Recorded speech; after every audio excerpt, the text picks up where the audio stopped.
Québec comme à Montréal, il y a des projets de logement qui prennent du temps avant d'aboutir. D'ailleurs, est-ce que l'ancien hippodrome de Montréal, qui est supposé accueillir 20 000 logements dans 10 ans, va finalement voir le jour? C'est la grande question. En tout cas, ce qu'on sait, Jean-Simon, c'est que la Ville de Montréal et le gouvernement fédéral franchissent une première étape. Ils investissent donc 320 millions de dollars pour construire les infrastructures municipales du futur développement. C'est Véronique qui suit ça pour nous. Véronique, donc, on parle même d'une première pelletée de terre au printemps? Ben oui, on a de la difficulté à y croire pour plusieurs, mais oui, effectivement, dans le fond, je te rappelle un peu le projet. C'est un projet qui est sur 10 ans de 10 milliards de dollars. On doit construire 20 000 logements, dont la moitié hors marché, c'est-à-dire à l'abri de la spéculation, sociaux ou encore abordables. Donc là, c'est sûr que sous l'anneau que tu vois sur les images, il n'y a absolument rien. Il n'y a pas d'égout, il n'y a pas d'infrastructure municipale. Donc ce qu'on va faire, c'est qu'on va se mettre à construire tout ça. 320 millions donc à la fois de la Ville et du fédéral. Et en parallèle, on va aussi construire, parce que sur le terrain où je me trouve en ce moment, là, un peu plus près de l'autoroute des Caries, là, non loin de Namur, il y a les infrastructures. Donc, on peut déjà construire des immeubles.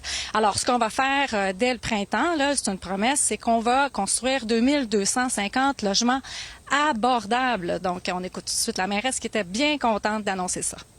Si important pour moi aujourd'hui comme mairesse, parce que j'ai énormément travaillé sur ce projet-là. Je pense que c'est probablement un des plus grands legs en habitation de mon administration.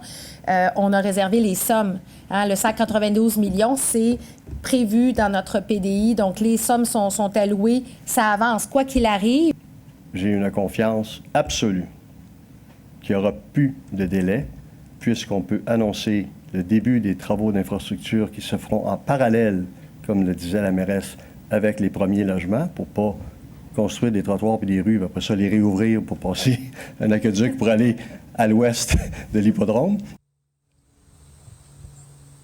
La question, Marie-Christine, c'est qui va construire finalement ces 2250 logements-là? Parce qu'on le sait, c'est un enjeu, les promoteurs privés dans ces projets-là. Et on nous rassure, on nous dit qu'il y a eu plusieurs entreprises qui ont levé la main, aussi des OBNL. Donc là, ce qu'on dit, c'est attendez un peu, on a des secrets encore, on va vous révéler tout ça dans une autre conférence de presse au cours des prochaines semaines. Et peu importe ce qui va se passer avec les élections, on dit ça va de l'avant, c'est déjà budgété tout ça. On compte sur toi pour suivre ça, Véronique. Merci.